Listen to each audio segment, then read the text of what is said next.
A paz do Senhor a todos nós, queridos e amados irmãos e irmãs em Cristo Jesus. Estamos aqui para mais uma pré-aula do sistema virtual aqui do setor do bairro Mapim. E nós temos aqui como pastor responsável pelo setor, o pastor Irineu Vital, e juntamente com a sua digníssima esposa, irmã Matildes. E interessante que o setor do bairro Mapim, por esses dias, estão passando por uma trimitação, por troca de pastores, e posteriormente estará assumindo aqui o setor do bairro Mapim o pastor Cristiano Matias, juntamente com a sua esposa, irmã Márcia. E para nós vai ser uma honra de poder recebê-los com os braços abertos, assim como nós também recebemos o pastor Irineu Vital, juntamente com a sua digníssima esposa, a irmã Matildes. Muito bem, a lição desse domingo aqui ainda está sobre a autorização do nosso pastor Irineu Vital, que ainda está no bairro Mapim, tá ok? Então nós vamos aqui para a lição aqui, nós temos aqui também como superintendência da Escola Bíblica Dominical, evangelista Valmir, evangelista Enéas e o presbítero irmão Donizete.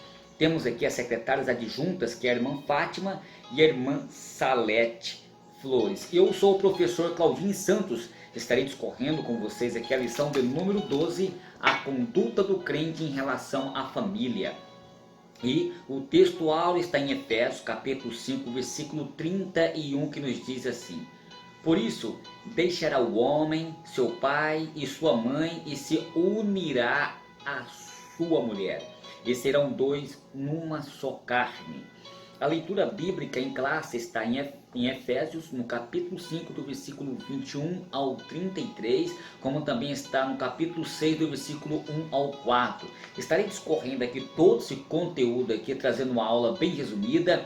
Estarei citando várias referências bíblicas que não constam aqui na lição, mas com certeza ajudará vocês nesse subsídio tão importantíssimo. Então, tá bom? Então você pega o seu papel, pega a sua caneta e nós vamos discorrer esse assunto importante. Muito bem.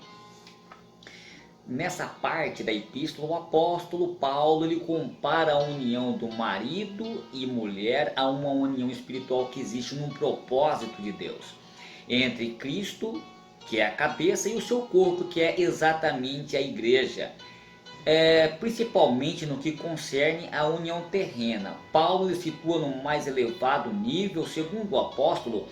De um lado, do outro deve cumprir a sua missão e fazer cada um a sua parte para assegurar a perfeita harmonia da família. Ou seja, Deus ele estabeleceu princípios da autoridade dentro do lar. As mulheres devem sujeição aos seus maridos, e estes devem ser sujeitos ao Senhor. Este princípio ele não admite a dominação de um lado e escravidão do outro lado, mas uma submissão recíproca, conforme o que Deus conforme Deus pede ao marido e também à mulher. Ainda interessado no que? No bem-estar da família cristã. Paulo ele dirige-se agora aos filhos, ensinando-lhes o dever para com os pais, definindo em duas atitudes, que é obediência e honra. Com o mesmo vigor, os pais também são admoestados pelo apóstolo a criar os seus filhos na disciplina e na admoestação do Senhor. Aqui no tópico de número 1, a conduta do crente como marido, e no tópico de número 2, a conduta da crente como a esposa, e terminando aqui já no tópico número 3, a conduta do crente como filho. Muito bem. E o interessante é que o mesmo capítulo da Bíblia que trata das verdades fundamentais da vida cristã estão o que? Os ensinos básicos sobre a família em suas relações no lar, como está em Efésios no capítulo 5, e indiscutivelmente o fortalecimento da família que vai fortalecer a igreja como um todo. Em Cristo, nós tornamos uma família. E a família de Deus, como está em Efésios, no capítulo 2, no versículo 19. Então o texto ele destaca o princípio da submissão como o dever dentro das relações familiares, entre os cônjuges e os filhos. Muito bem. Eu estarei aqui comentando versículo por versículo dentro desses tópicos. E aqui dentro do tópico número 1 aqui, a conduta das esposas. Enfim, aliás, qual é a conduta e o principal desse contexto histórico? Então nós vamos aqui a conduta, voltando aqui, vou comentar aqui a conduta dos maridos, aqui no tópico de número 1, tá ok? Muito bem. Esta conduta aqui do marido ela é baseada na mesma regra contida no texto bíblico em apreço que fala sobre Cristo e a sua igreja. O amor é a expressão máxima desse relacionamento entre o marido e a esposa. A autoridade do marido dentro do lar não é a do tipo do senhor e escravo, não. O marido ele deve amar a esposa com um amor desprendido, como no verso 25, assim como Jesus amou a igreja e deu a sua vida por ela. O amor conjugal deve ser doador. Por quê? Porque o verso 25 fala de um amor destituído de egoísmo, tá bom? Então o marido ele deve amar a esposa com um amor protetor. Aqui no verso 26, o versículo fala para santificar, isto é, separar, preservar para si mesmo e não permitir que as coisas estranhas a envolvem. Muito bem.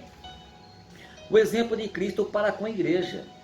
Ou seja, Paulo ele faz uma metáfora com a esposa e a igreja para ilustrar a preocupação de Cristo com os crentes. Ele quer que a igreja seja purificada. Então no verso 26, todos os vestígios da velha vida não podem mais fazer parte da vida da igreja. Lavagem com água é uma linguagem figurada que significa pureza espiritual. O texto diz mais que esta lavagem é a palavra, e a palavra de Cristo aos seus ensinos, sem dúvida, é o poder da palavra que produz a limpeza e também a purificação em nossas vidas. Ele quer que a igreja devidamente seja o que? Preparada. Aqui no verso de número 27, a igreja está sendo revestida de uma glória de Cristo pelo ministério do Espírito Santo. Antes ela foi purificada e agora, na vinda de Cristo, ela se apresenta como vestida de glória e na sua vinda Cristo, ela que é divinamente preparada e também gloriosa. Isto é importante. Ele quer que a igreja como esposa sem defeito. No verso 27, isso quer dizer que a glória da igreja resulta-se na pureza em que Cristo propiciou sem mácula e desfez o que? A impossibilidade da contaminação, isto é, sem nenhuma mancha capaz de empenar a glória da igreja. Na ruga, isto é, qualquer defeito ou saliência ou vínculo na pele e nos seus vestidos, a igreja ela está sendo preparada pelo Espírito Santo para um dia encontrar com seu amado esposo celestial. Ela tem o que? De ser a esposa sem defeito ainda diz aqui o verso e diz assim, santo e irrepreensível. Isso que é importante. E aqui no verso 28, ele quer da igreja o seu total amor. Paulo, ele faz aqui uma analogia para ilustrar o seu verdadeiro amor conjugal. Isto deve os maridos amar as suas próprias mulheres como seus próprios esposos, assim também como no casamento. Os dois, homem e mulher, formam uma só carne, o que revela o amor existente entre eles. E também Cristo ama a sua igreja como se fosse uma só carne. A igreja é o corpo de Cristo e por isso ele cuida desse corpo muito bem. Aqui nós vamos indo para o tópico de número 2, que é exatamente a conduta da crente como esposa. Então nós vamos entrar aqui no tópico de número 2, a conduta das esposas. Aqui no verso 22, o princípio da sujeição. O nosso tempo, esse princípio, ele tem deturbado porque as mulheres, elas conquistaram um espaço muito grande na sociedade. Tem havido um choque entre o ensino bíblico e a filosofia singular perante a humanista, alheia a Deus e também a sua palavra. A distinção entre os dois está no fato de que o ensino bíblico ela tem a sua base nos princípios divinos e o pensamento singular ele é totalmente humano, em que o mundo sem Deus ele dita os credos, leis, costumes. Deus estabeleceu princípios da autoridade dentro do lar. As mulheres devem sujeição aos seus maridos e estes devem ser sujeitos ao Cristo Jesus. A sujeição e não escravidão. A sujeição das esposas ao seu marido, ela deve um sentido especial. No Novo Testamento, Jesus, queridos irmãos, na sua obra do Calvário, restaurou o lugar da mulher na sociedade. No Antigo Testamento havia muitas restrições às mulheres como resultante da maldição do pecado no princípio do mundo. Isso no Antigo Testamento, mas agora a sujeição das mulheres aos seus maridos não pode interpretada como subserviência, humilhação, depreciação. Ela deve ser feita de modo decente, respeitador e com muito amor e com muito carinho. Muito bem, caminhando aqui para o tópico número 3, a conduta do crente como filho. Já indo aqui a conduta relacional entre pais e filhos. Entrando aqui no tópico de número 3. Muito bem, a Bíblia é um manual por excelência da família, ou seja, os seus santos ensinos foram estabelecidos. A família terá o que? Paz, felicidade e bem-estar com um todo, e também cada um com seus membros. No verso 1, o dever dos filhos. Nesse versículo, duas palavras se destacam, as quais determinam a relação sadia e abençoada da parte dos filhos para com os pais, que é obediência e também honra. Primeiro, eu posso observar aqui a obediência. A obediência dos filhos aos pais no Senhor só trará benefícios morais, físico e também espirituais para as duas partes. A obediência é um dever moral. Os filhos devem obedecer aos pais porque isso é justo. É justo aos olhos de Deus.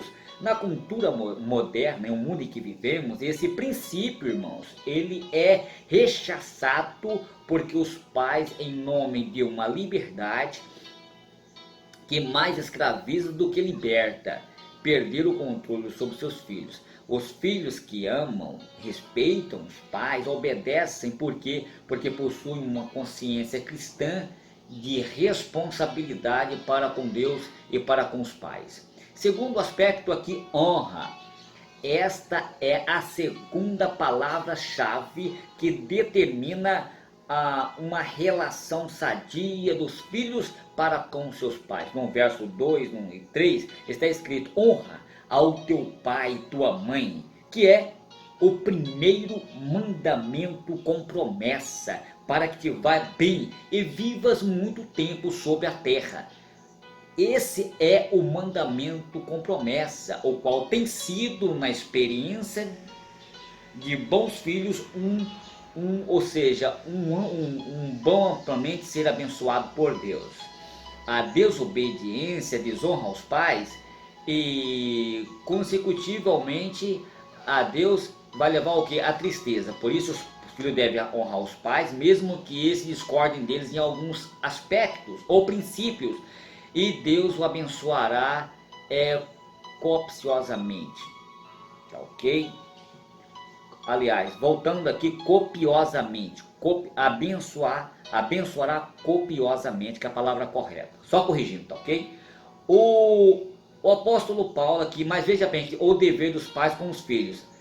E esse dever, ele aparece essencialmente para o líder do lar, mas isso não impede e nem omite a importância da mãe. Aliás, nos tempos atuais, muitas mulheres têm exercido um papel de pais por causa da então a palavra que, deixa eu ver aqui, autocência dentro do lar. Portanto, cabe ao pai e à mãe a responsabilidade especial da educação dos filhos.